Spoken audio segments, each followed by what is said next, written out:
You were not meant to be a slave to the grind. You were not meant to trade your life force for money. You can escape gravity. You can unlock your life. You got this. Let's go. Hey guys, it's Jennings. Welcome to Unlock Your Life. I have a phenomenal show because I've got a couple stories that are going to illustrate the power of being prepared when opportunity knocks. Opportunity is always coming, and we either see it or we don't. And if we see it, we're ready and we have the ability to take it down, or we don't. So last year, towards the end of the year, a guy named Bill, name changed to protect his identity, but Bill reached out to me, and Bill's in the deal room.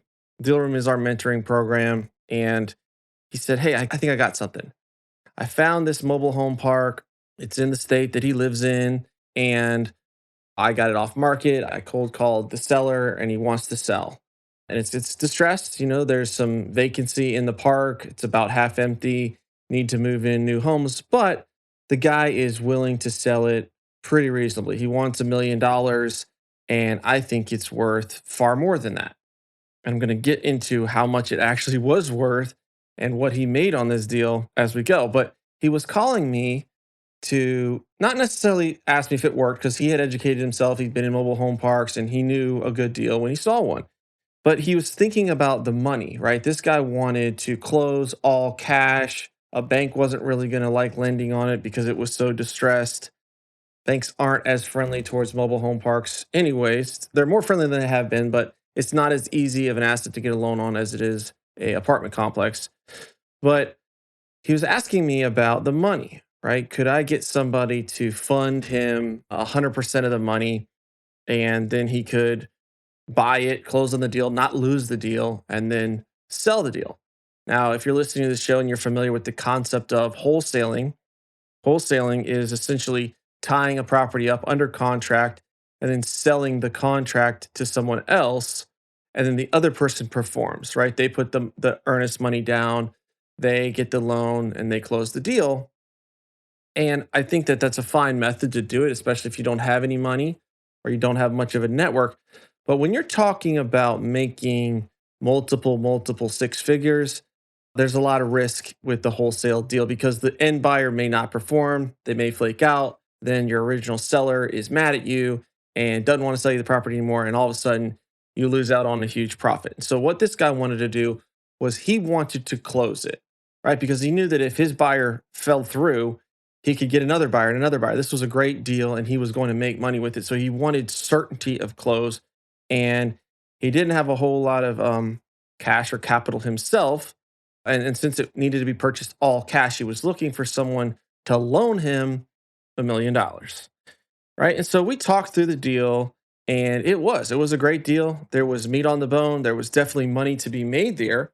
And we talked about the different ways to structure the deal. So he could have done something like brought somebody in as an equity partner, given them, I don't know, 10%, 25%, 50% of the deal, something like that for putting up the cash.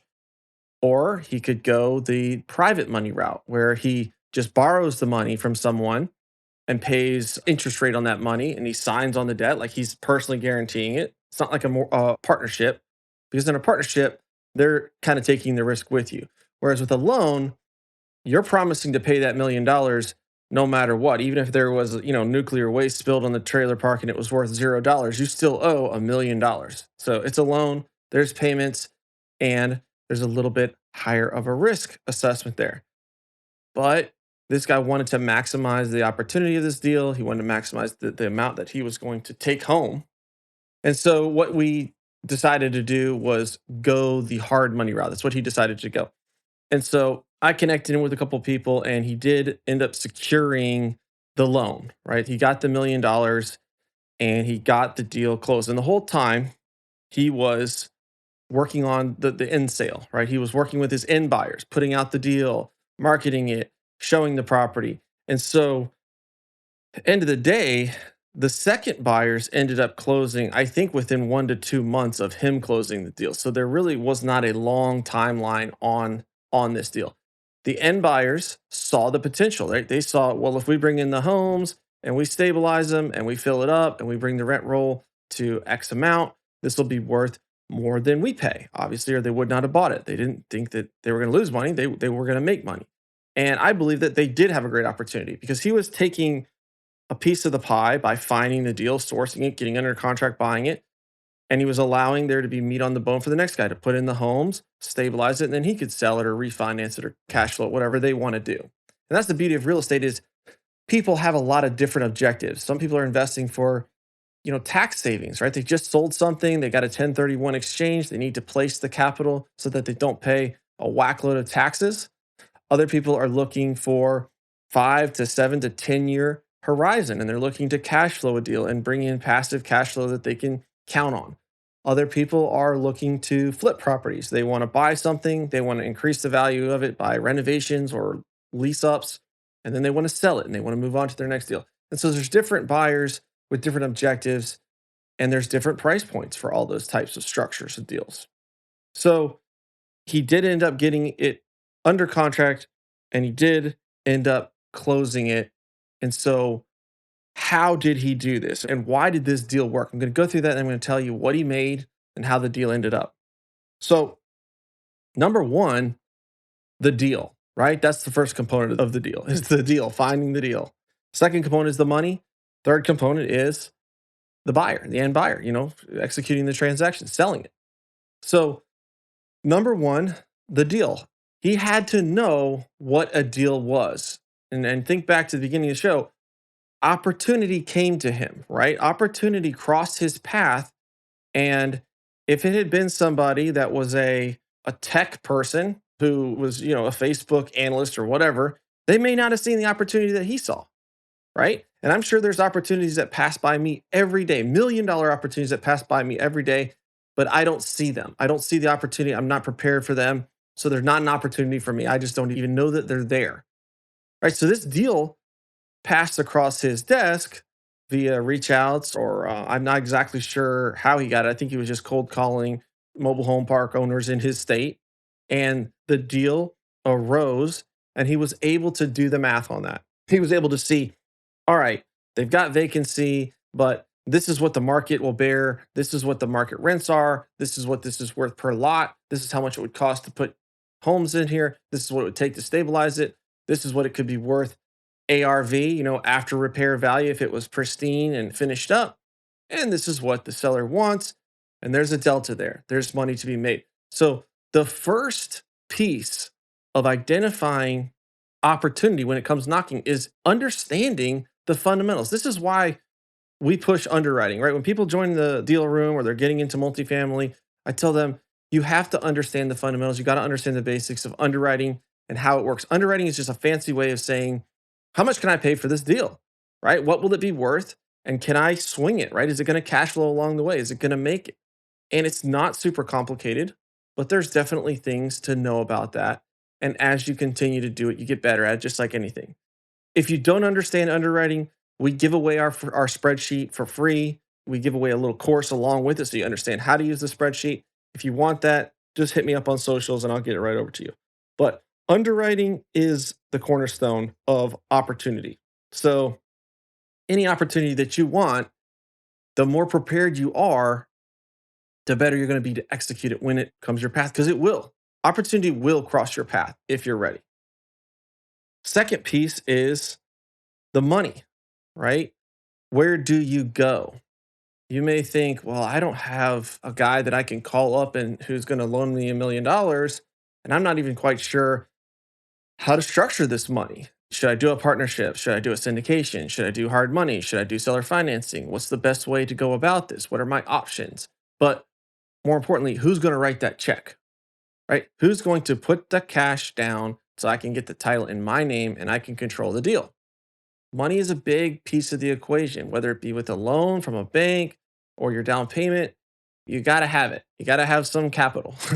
And so having the network to execute on that is critical. And a lot of times you have to do it in short order, right? That seller is not going to wait around forever. And at that price, if word gets out, somebody else may snap it up who actually is more prepared for the opportunity than you are. Maybe they've got $1 million in the bank. They can swoop in, boom, deal done.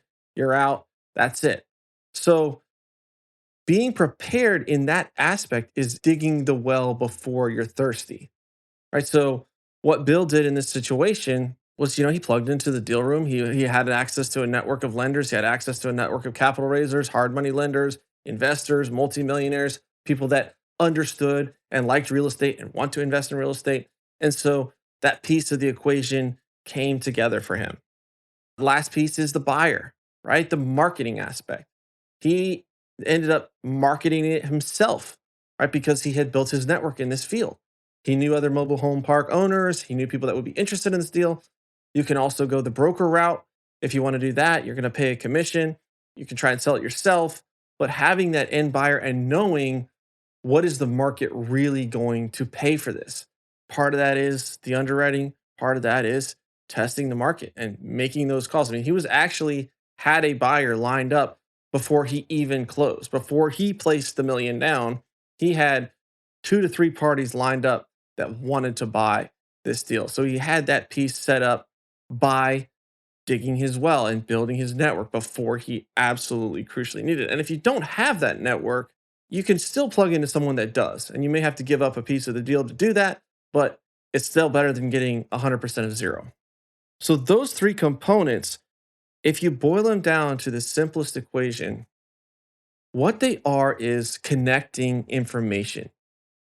Real estate is all about in dealing with information. What deal is coming to market? What is my debt going to be? Who do I know that can loan me money? Who do I know that can invest with me? How can I connect them to this deal? How can I paint the picture that this is going to be something that they're going to make money with? How can I connect those dots in my head to know that I'm going to make money with this deal and not get myself in trouble or get my investors in trouble? Connecting information is how to leverage and make the bigger dollars, right? When you're stuck on trading time for money, like you see money as a function of time, where I've got to work for 10 hours today at $30 an hour and I'll make $300, right? That's a very linear equation. You can calculate exactly what you're going to make that year, what you're going to make that week, that month, but there is no exponential piece to that. There is no leverage, right? And when you start dealing in, I want to be a connector. I want to deal in information. I want to connect the dots. I want to find these off market deals. I want to connect investors with deals. I want to connect deals with sellers or buyers, end buyers, so that I can make my profit at the end of the day. This is where time falls away, right? Because here's the kicker, guys. He ended up selling that property for $1.8 million. dollars. And after he paid his taxes and fees and closing costs, and he paid his interest, right? Because that loan was expensive. I think it was 2 to 3% per month. So you're talking 24 to 36% interest on the money. But, you know, 2 months at worst case scenario, $20 to $30,000 a month. I mean, you're talking 40 grand, 50 grand to make 700 grand is what he netted, 700 and change. So he texted me maybe a week ago and I was like, hey, did you ever get that deal closed? Because I had talked to him on the onset and he's like, yep, got it closed, got the wire. I said, did you make $1 million? Because that's what he was kind of hoping to make on the front end. And he said, well, 700 and change. Still not a bad day, right? 700 and change. And he only held the property for a month or two. So it's incredible, right? It's incredible. And you think, well, wow, you didn't work very hard on that. You didn't own it for very long. You didn't spend a lot of time on that. How did you make that much money? It's because he was dealing in information and he was dealing in value creation. The buyer, he doesn't care what he paid for it, right? He owns it. It's his. He controls the asset. He's got the title. He closed the deal. He paid the seller what he wanted. The seller got his money. And he was able to make that exchange, make $700,000 in a very, very rapid span of time. And the hourly rate, the trading the time for money, it didn't matter because to that end buyer, he saw that he could take that $1.8 million property. And I assume he's going to try and make it worth 2.5 or 3 million. I don't know what he's going to do with it, but he saw value in that deal to make money in the next cycle. And so he was willing to put up the capital. And he also gave the guy the opportunity to utilize debt, right? The initial seller didn't want to utilize the bank. He wanted to close it cash. Whereas this guy gave him the luxury of finding a bank, financing, 50, 60, 70% of the purchase price, bringing less cash to the table to control the deal. And so that arbitraged a different type of transaction, a cash transaction versus a finance transaction. And there's money to be made there. You've heard, I mean, stuff that sells at auction for cash, closing, no contingencies is a very, very different price than something that takes 60 to 90 days to close utilizing banks and appraisals and down payments and everything else because there's more risk to the seller that that deal could fall apart. So if the seller's willing to take that risk, he can get a little higher price for his property, typically than an all cash offer will close in 10 days. Okay, so he's connecting that information and able to make exponential returns. Let's talk about $700,000 because I really want to take a second and get you to think about this. Prior to this deal, Bill had been working in real estate. He owned some mobile homes. I think he owned a few little mobile home parks. He was built into the industry, connected into the industry, but he hadn't hit a home run like this. And to get that amount of money in one fell swoop, I want you to think about what that would mean where you are, right? And you may think, well, that's so far away. That's not something that I could do. Well, he thought the same thing. But when opportunity crossed his path, he was ready. And that's the difference between a check for $0 and a check for over 700 grand. To me, I just jotted down a couple of things that came to my mind with getting a 700K payday. 5 to 7 years of runway of your lifestyle, right? You just bought back 5 to 7 years of your time by doing that. So this guy, I don't know what his monthly expenses are, but let's just say $120,000, $130,000 a year, and he can survive. He can live $10,000 a month. He can now do that for 5 years without doing anything else and make it. Now, of course, you're like, well, I don't want to do that. All the nest egg would be gone, and that would be kind of a big waste. And I agree with you. But if you're on the verge of, hey, I want to quit my W-2 job, I want to get into multifamily full time. I want to start a new business. I hate what I'm doing. I want to do something else. This is something that is like, I have the freedom to now do that. I can responsibly take that risk because I'm going to be able to keep my mortgage paid, keep food on the table, feed my kids, take care of my wife, whatever your bills are. You've got 5 to 7 years now to figure out that next play. Hopefully, it don't take you that long. But I want you to think like that you just bought back 5 years of freedom. Secondly, pay off your house. I mean, that one deal could pay off your house, pay your mortgage off, pay it down to zero. Now, I know there's probably a lot of you real estate people out there like, oh, well, I would never pay off my house. I've got a fixed, 3-4% interest rate and I could invest that and whatever. That's your decision. That's your choice. But I would say nobody would disagree with it's not a bad thing to have a paid for house that you own 100%. There's no debt on it. It's not a bad feeling. Third, vacation. If I'm getting a payday like that, I'm probably going to go to Hawaii. I'm probably going to go to Paris. I'm going to do something. I would give myself permission to spend about, 20 grand on a really, really nice vacation. Take the wife, take the kids, go on a cruise, go to Europe, go to California, go to Hawaii, whatever you're thinking that you want to do. You do that and you still got a pretty decent chunk of money left. Invest. I mean, if you're listening to this podcast, you're probably pretty into investing. A $700,000 investment into the S&P 500, which has averaged, 8 to 9% for the last 50 years. If you put that in there for the next 30 years, and in the 30 years, you're going to have $13 million. Believe it or not, the power of compound interest, compounding at 8 to 9% a year for 30 years, that 700K nest egg is going to grow to $13 million. Your retirement's done. That piece of the equation is over.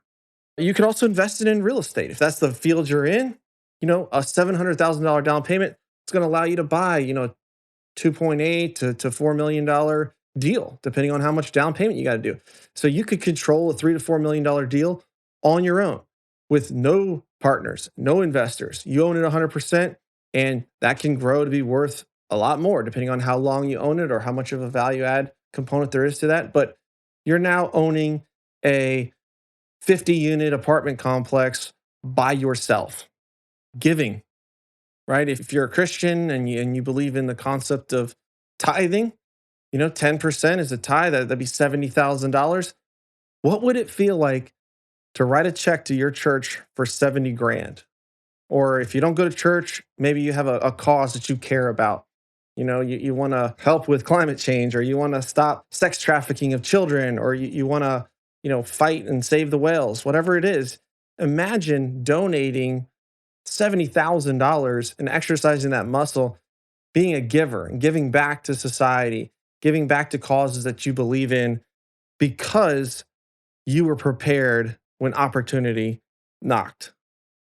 I want to tell you one last quick story and then we'll wrap it up.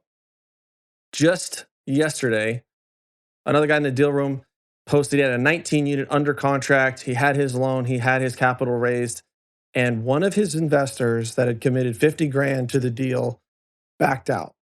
So they backed out, and now he's in crisis mode because it's, I think, Monday or Tuesday. The deal is supposed to close Friday. He's got earnest money now that's non-refundable. He's paid for an appraisal. He's paid for his lenders. He's got all his other investors lined up who are ready to go into the deal. And he didn't have the $50,000 to put in the deal and close the deal. And so he reached out to the deal room network. He reached out to his network because he was prepared, right? He found the opportunity. He'd gotten 90% of the way there, and he needed that last little shove to close that deal.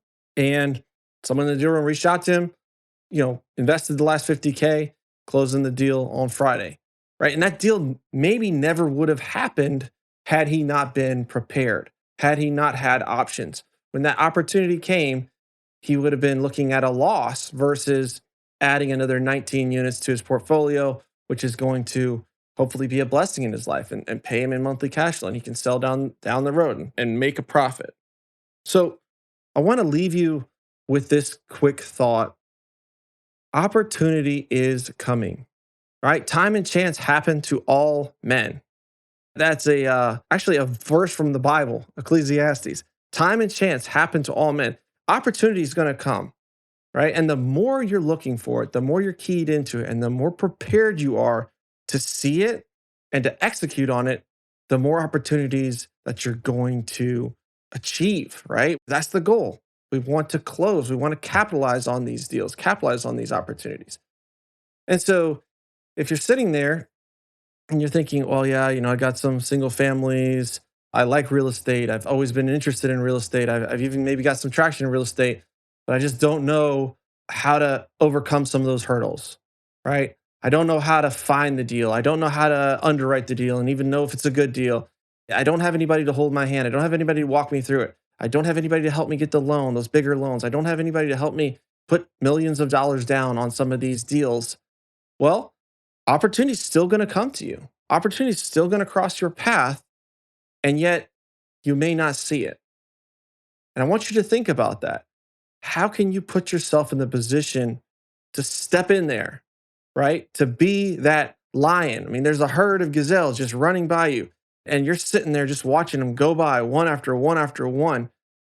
How can you be prepared enough to get up, charge out there, and grab one of those gazelles, take it down, kill and eat, put some food on the table for your family, for your future, for your retirement, for your vacation, for your church, whatever you're trying to do, you've got to be prepared.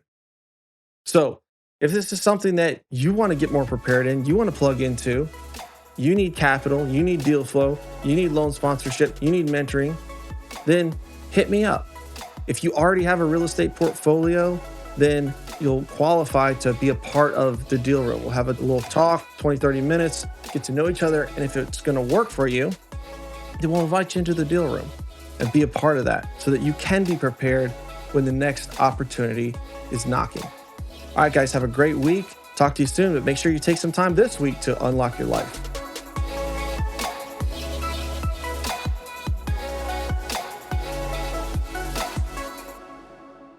This is thepodcastfactory.com.